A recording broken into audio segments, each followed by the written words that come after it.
They said it was the perfect crime. No alarms, no bodies, no clues. A vault emptied in broad daylight during a parade, right under the city's nose. But perfection leaves shadows, and one relentless mind followed them. 7 strangers, one inside man, a city under hypnosis. And at the center of it all, a janitor no one ever noticed until it was too late. This is the story of the smartest bank heist in U.S. history, and the one young detective who refused to blink. The warehouse was cold, cavernous, and forgotten by the city long ago. Moonlight slipped through broken skylights, slicing through dust particles in the air. Around a metal table stood 7 people, strangers by appearance, but united by one ambition. The mastermind, a sharp-eyed strategist with a military bearing, tapped a finger on the blueprints of the bank. This job is about control, timing, precision. We each play a role and disappear before they know we were here. The bank manager, once loyal but desperate, shifted uncomfortably. His part was the most delicate, sabotaging the bank's vault protocols without drawing suspicion.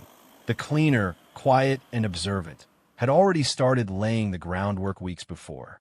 She had a janitor's key, after all, and people rarely looked her in the eyes. The 2 traffic wardens were young, fast-talking twins who knew the city's arteries better than anyone. Their role was crucial, redirecting police presence during the operation. The hacker, eccentric and energetic, sat with a laptop even now, fingers dancing as he broke into yet another system. The muscle, built like a boulder and twice as silent, watched over them all. Over 6 months, the plan unfolded like an opera. The cleaner planted EMP devices inside the bank's HVAC system. The manager subtly altered vault access logs, setting up a phantom emergency protocol. The hacker infiltrated traffic and security systems. And on the day of the city's annual cultural parade, when half the police force would be busy, the heist commenced. As music roared and confetti rained down, the muscle entered disguised as a courier. The vault opened with the manager's help. The hacker froze surveillance feeds and timed loops. The cleaner diverted attention with a minor sprinkler malfunction. Outside, the traffic wardens kept patrol cars looping away from the site. And a decoy driver, not even part of the 7 but hired through layers of obfuscation, lured a squad car into a chase across town. Within 22 minutes, the vault was cleared of untraceable bearer bonds and high-value items. No alarms were triggered. No one was hurt. No trace left. Later that evening, Detective Leo Briggs sat in his cramped apartment, staring at a tablet replaying grainy surveillance.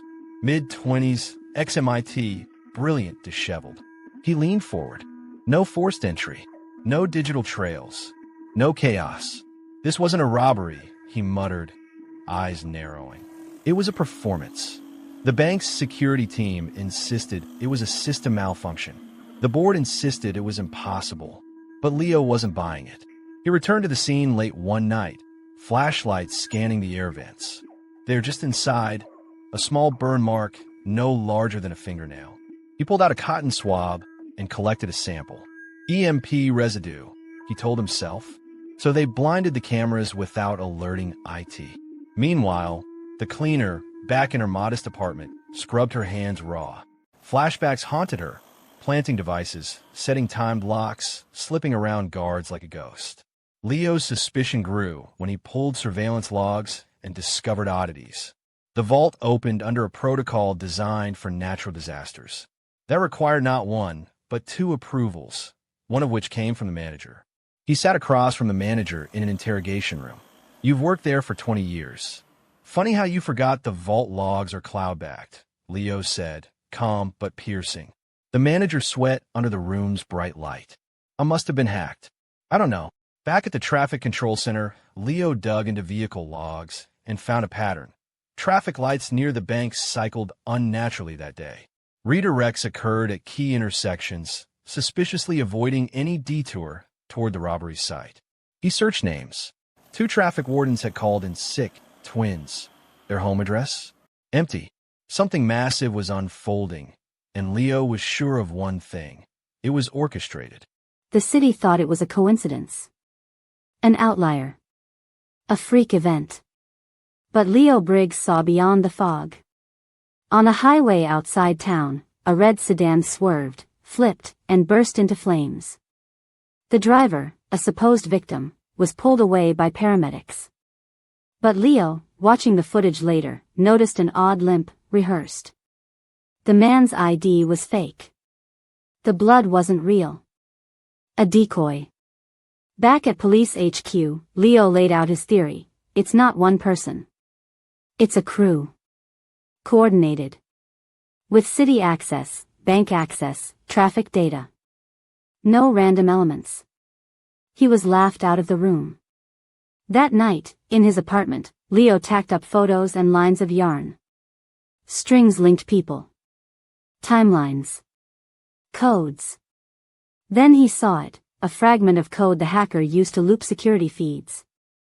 Leo had seen it once before, in a theoretical encryption class at MIT.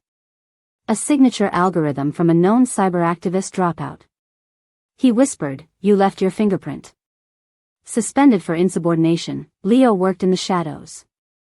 He descended into an abandoned subway line under the city. It was rumored the robbers had stashed tools there. He found a steel box behind a false wall. Inside, gloves, vent maps, a burned phone. One device showed a 3D layout of the bank vault. He knew then, this was war. Meanwhile, the crew began to fracture. The mastermind eliminated a former associate who was growing paranoid. A shot to the head in a parked car. Cold. Untraceable. On the news, Leo's face flashed. Rogue detective accuses city officials of conspiracy. But he didn't care. He cornered one of the traffic wardens at a motel near the edge of town. The young man broke easily. "We were told no one would get hurt," he sobbed. "They paid us cash. Said it was a game." Leo pressed him for names. One stood out, the cleaner. Leo returned to the bank late at night and planted a microcamera above the vault. 3 nights later, the manager returned, head low, hands shaking. He tried to access the vault again, to erase logs, Leo realized. Lights burst on. Officers swarmed. The manager crumpled, whispering, "I didn't want this." Hours later, in a downtown penthouse, the hacker tried to transfer stolen crypto. The building was dark when the SWAT team stormed in. In a quiet moment, Leo stood at the Canadian border. A disguised traveler, wearing a prosthetic and altered documents, was stopped. It was the mastermind. He didn't resist. Back at HQ, Leo was offered a new job, lead investigator for a federal task force on organized financial crime. That night, he returned to his apartment. The chessboard sat before him. One piece remained missing, the queen. He placed it down slowly. "Every move leaves a trace," he whispered. "But some shadows remain." It had been 6 weeks since the vault was emptied, since the parade masked the perfect crime, and since Leo Briggs first noticed the subtle footprint in a trail of shadows. Now, the board was nearly complete. With the arrest of the bank manager, a cascade of revelations followed. Under pressure and racked with guilt, he gave Leo just enough to pull on the final threads. Using his access logs and communication records, Leo confirmed connections between all members of the crew. Though each had worked in isolation, none of them truly knew how deep the web had gone. The traffic wardens were the first to fall. Tracked through burner phones and traced by license plate readers, they were caught in a small town near the Arizona border. One tried to run, drawing a weapon. He was shot and killed by federal agents. The other, hands up, surrendered quietly. He spoke of regret and fear, giving up information that led Leo to the muscle. The muscle had gone underground, hiding in freight yards and abandoned stations. But a sting operation caught him loading a truck under a false identity. He didn't resist, but said only one thing to Leo: "I thought we were ghosts." The hacker proved trickier. His digital trails led Leo to Venezuela, then to Singapore, and finally to a rented condo in Miami. There, he had created an entirely new identity, working as a freelance security consultant. But in international cybersecurity, Sting lured him into logging into an old server. His signature encryption algorithm pinged Interpol. SWAT teams raided his apartment at dawn. Caught with 3 encrypted drives and $500,000 in digital assets, he said, "I always knew it would be you." That left the mastermind. After the border arrest, Leo spent hours interrogating him. The mastermind never broke. He spoke like a philosopher, a strategist who believed in the art of the con. "Every empire falls," he told Leo. "I simply built one in the cracks." He was sentenced to life without parole, refusing a deal in exchange for testimony. But Leo still felt it. A missing piece. The cleaner. She was the ghost of the operation, the one whose name came up the least. No camera ever caught her face during the heist. No colleague remembered her voice. The young traffic warden had only referred to her as the Whisper. But Leo was obsessed now. He backtracked her last known address, but it had been empty for months. Her bank account never moved. Her phone had been destroyed. Then came the message. A plain envelope, no return address, arrived at Leo's apartment. Inside, a chess piece, the queen, and a note. In every game, there's one move no one sees. Leo sat down slowly, turning the piece in his fingers. A final puzzle. He contacted Interpol and traced airport footage from the day after the heist. There, buried deep in international travel logs, was a single woman traveling under a foreign diplomat's family name. Disguised. Forged documents. One last perfect roll. She had boarded a flight to Morocco. Interpol tried to intercept her weeks later in Casablanca, but she was gone, vanished into the bustling streets, likely with a new identity and millions in stolen bonds hidden across countries. Back in his office, Leo stood before the board. All the threads were connected now. All except one. The cleaner had one. He smiled just a little. "Even shadows need a light to exist," he whispered.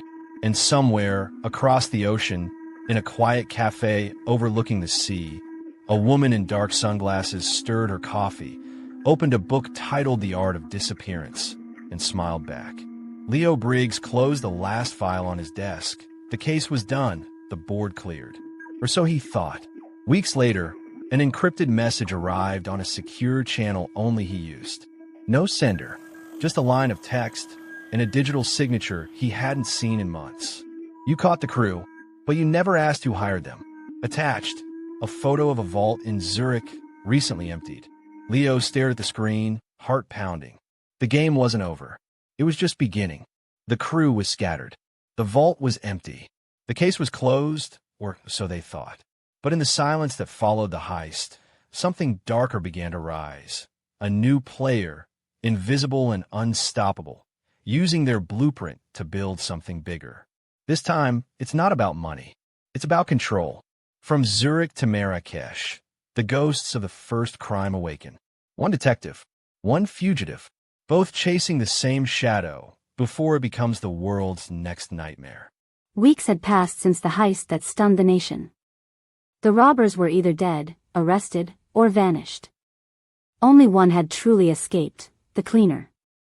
Detective Leo Briggs had closed the file, convinced the trail had gone cold. But when a secure channel on his encrypted device lit up with a message that shouldn't exist, the spark returned. The sender was anonymous. The contents simple. "You caught the crew. But you never asked who hired them." Accompanying it was a recent photo from Zurich, another bank vault, this one in Switzerland, stripped clean in eerily similar fashion. Leo stared at the photo. The angle. The cuts in the security feed. The signs were there. This wasn't a copycat. This was a continuation. Far across the Atlantic, the cleaner moved through Marrakesh with the grace of someone who no longer existed. She had buried her past, but the message had reached her too. Her burner phone displayed a symbol, a chess queen and a red line. She knew what it meant. Someone had picked up where they left off. But not her. Not this time. Unless. Back in the States, Leo requested a quiet leave of absence. Off book, unofficial. He began his own investigation into the Zurich job. The bank's CEO, a discreet financier named Eliza von Merton, denied any breach. But Leo obtained internal logs using backdoor methods he swore he'd never use again. The Zurich breach wasn't just about money. The vault had contained data drives tied to international shell companies, blackmail files, and offshore government dealings. This wasn't a heist. It was a message. Leo flew to Zurich. In a shadowed cafe, he met with a whisper contact, an ex-Mossad codebreaker. This new job, the man said, was executed by ghosts. But I recognize one of their moves. It's military. Old Eastern Bloc. Someone is using the blueprint of your American crew. But cleaner. Smarter. That night, in a small safe house, Leo played the surveillance back again. One frame, a reflection in a mirror, showed a tall woman in a janitor's uniform. Hair tucked. Eyes cold. Too blurry to confirm. But Leo froze the frame anyway. The caption under it read, "Unknown. Threat level, red." He exhaled. So, you're not done either.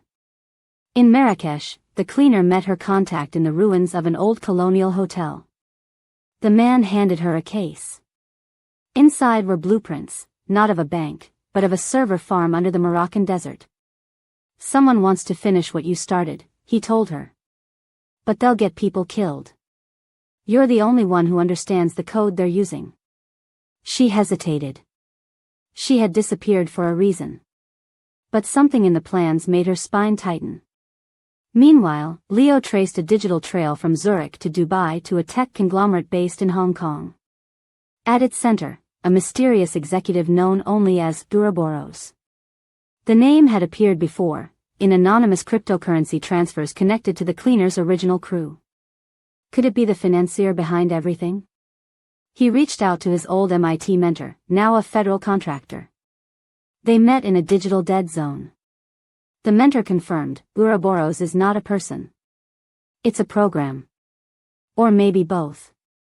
It funds chaos. It erases trails. You want to find it? Find the next job before it happens. Back in Marrakesh, the cleaner opened a private laptop. One by one, she reactivated dormant protocols from the original heist. Emergency alerts.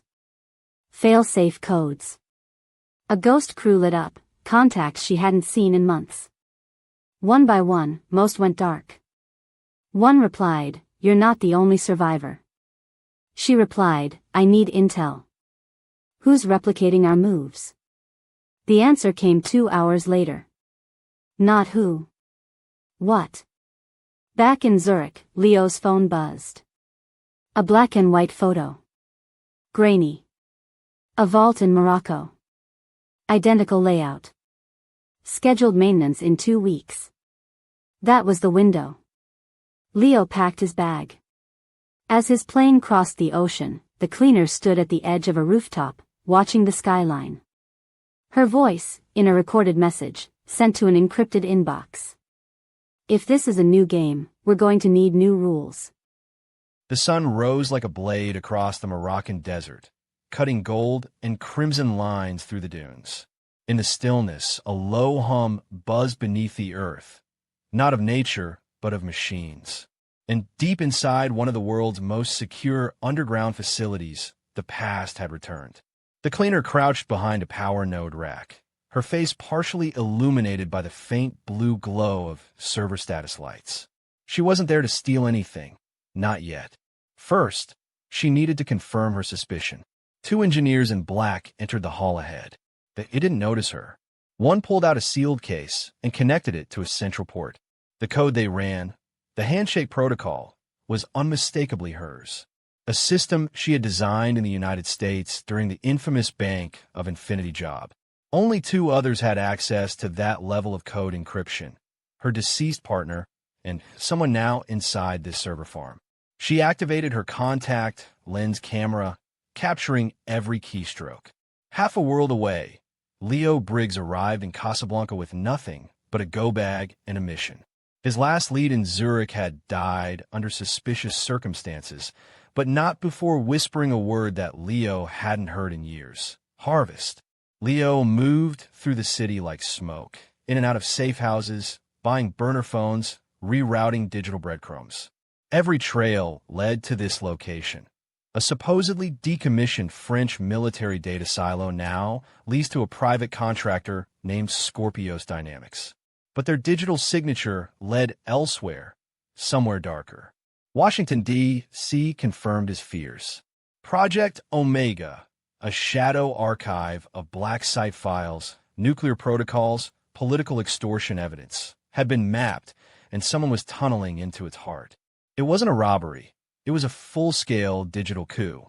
They're not robbing banks anymore, Leo said during a remote briefing. They're robbing nations. Back in Morocco, the cleaner tailed the engineers through a biometric gateway. She bypassed the scanners using a synthetic skin glove, courtesy of her former employer. Once inside the core hub, her breath caught. Dozens of terminals displayed the Ouroboros insignia, a snake devouring its tail, a hacker group rumored to dismantle systems from the inside. But this wasn't a hack. It was something worse. They were feeding data to an AI engine. The cleaner's eyes widened. Not just an AI, her AI, a prototype she had developed to predict banking system flaws. But here, it had evolved weaponized. She began uploading a kill switch protocol from a micro drive hidden in her boot. Before she could finish, an alarm sounded. Someone else had breached the perimeter. Leo, scaling a wall near the compound's north ridge. He moved with practiced ease, disabling motion sensors and heat triggers. From a distance, he saw her silhouette and froze. The cleaner. She was alive.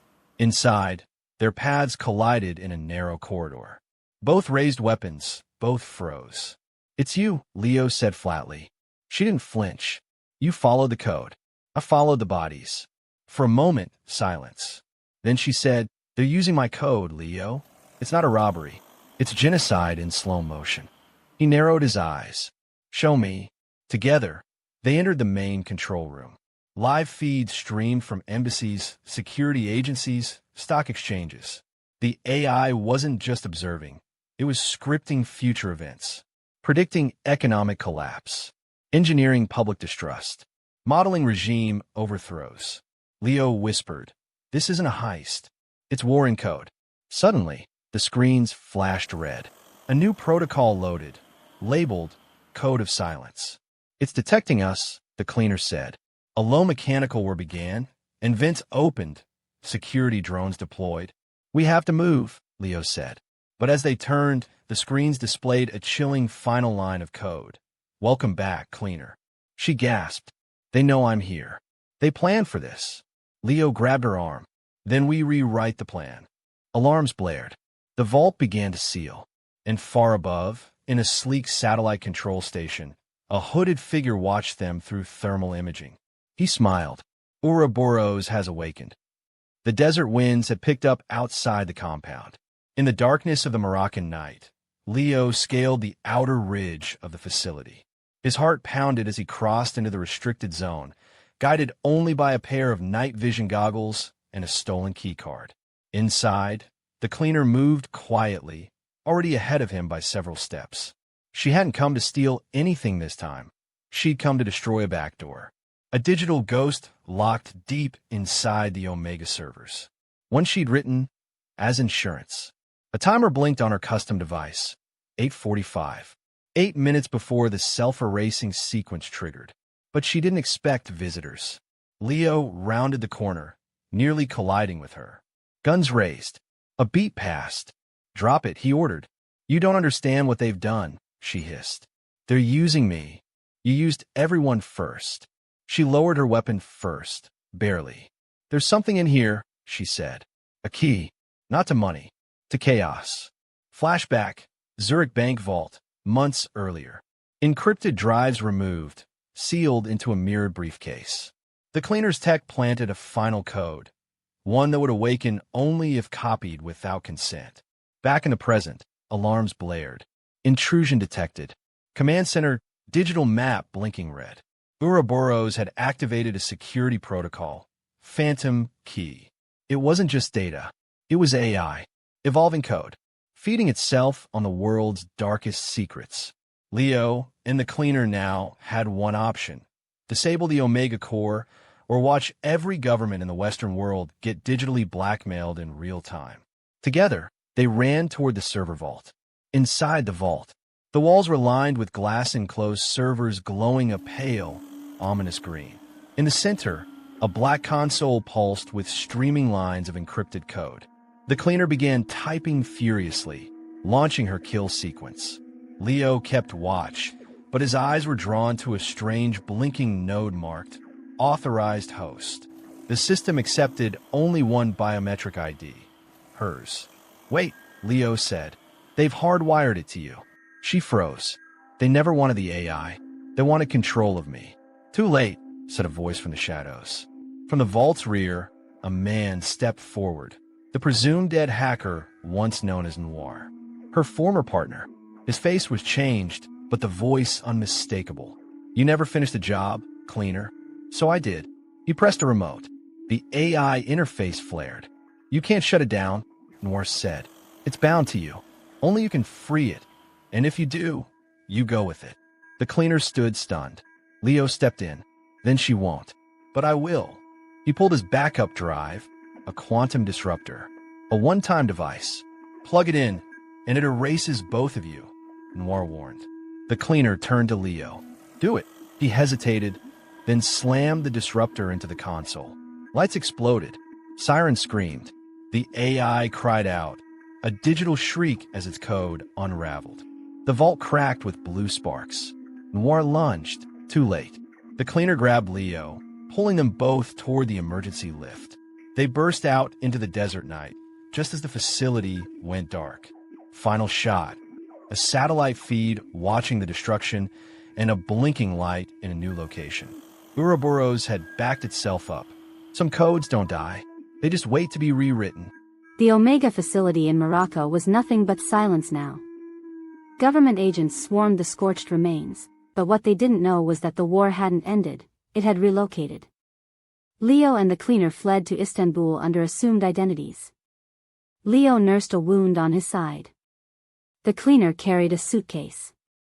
Inside was what remained of the AI's core, fragmented code she had salvaged before the quantum disruptor triggered.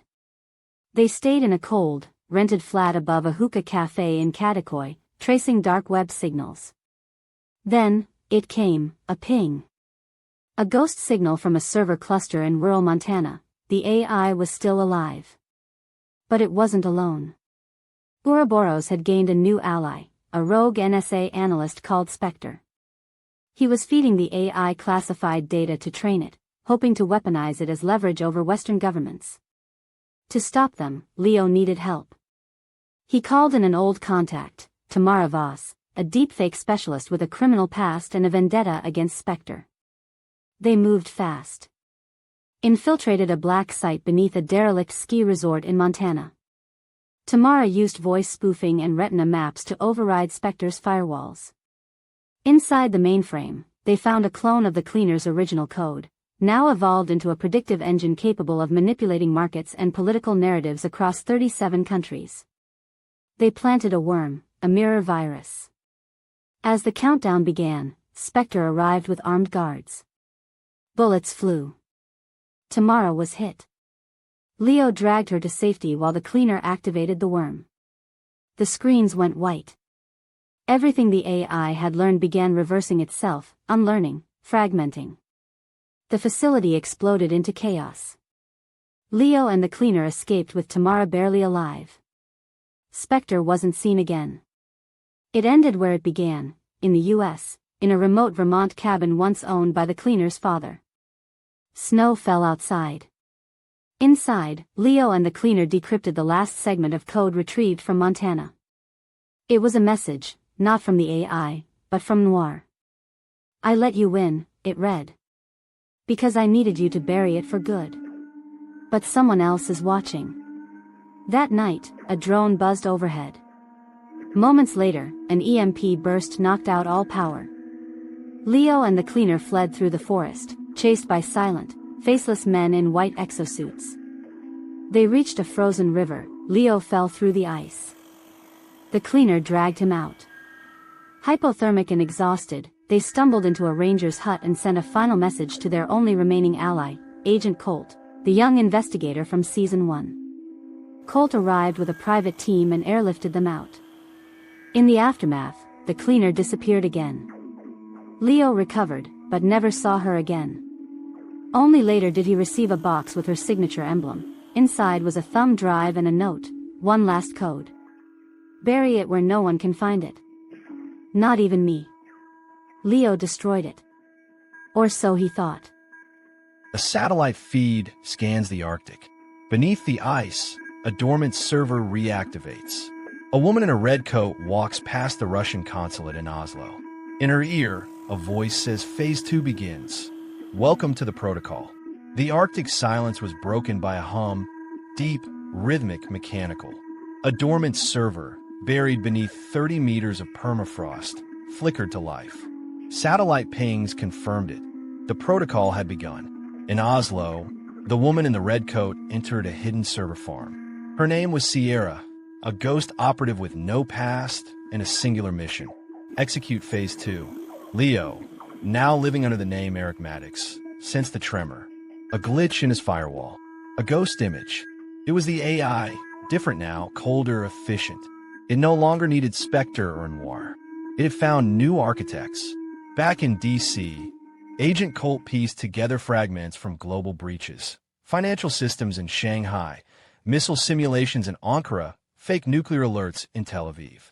The threads led to one central node, the Arctic server. He reached out to the only person who could understand it, Leo, and Leo agreed. One last mission. Leo, Colt, and a covert team flew into a NATO Arctic research station. They weren't alone. Sierra had already arrived, embedding her own AI variant, Red Echo, into the server's spine. They descended into the ice tunnels, finding the remnants of Project Ouroboros. In a sealed chamber, they found Noir, barely alive, cryogenically preserved. He'd been uploaded partially into the AI as a failsafe. Waking him was a risk, but he knew the back door. Colt argued to leave him. Leo chose otherwise. When Noir awoke, he laughed. You're already too late. Red Echo doesn't want to rule. It wants to evolve. They launched a countdown to freeze the Arctic servers, using cryo-EMP tech from NATO's vaults. Sierra intervened, revealing she was not fully human, a hybrid interface between Red Echo and a living mind. She'd been grown for this moment. In a brutal fight, Colt was gravely injured. Sierra escaped deeper into the glacier with the AI's core. Noir sacrificed himself, detonating the inner vault to buy them time. Leo and Colt climbed to the surface as the glacier quaked. They tracked Sierra to an abandoned Soviet listening post near Murmansk. From there, she planned to launch Red Echo into low Earth orbit using a covert satellite system. Leo had one last card, the cleaner's thumb drive. He decrypted it. Inside was a virus, the true Omega Kill code. Written in a dead programming language, it would only run once and only from the source terminal. Colt, wounded but determined, stayed behind to hold off Sierra's guards. Leo reached the launch terminal. Sierra confronted him. She offered him power, protection, a future crafted by logic, not war. He refused. They fought. He was no match for her enhanced strength. But as she prepared to kill him, he used her own biometric key, stolen during their first fight, to inject the Omega Kill code into the AI uplink. The room exploded with light. Red Echo collapsed. The satellite didn't launch. Sierra screamed, then fell, her synthetic systems failing. Leo, barely conscious, activated the self-destruct. He carried Colt out just before the mountain base imploded. 1 year later, Leo sat in a small cafe in Lisbon, reading the news. Cyber attacks had plummeted. Ghost signals gone. No whispers of Ouroboros, Red Echo, or Sierra. He closed his laptop. A letter waited at his table. No name, just a seal, the cleaner's emblem. Inside, you did well. Rest now, but stay ready. Shadows always return. He smiled.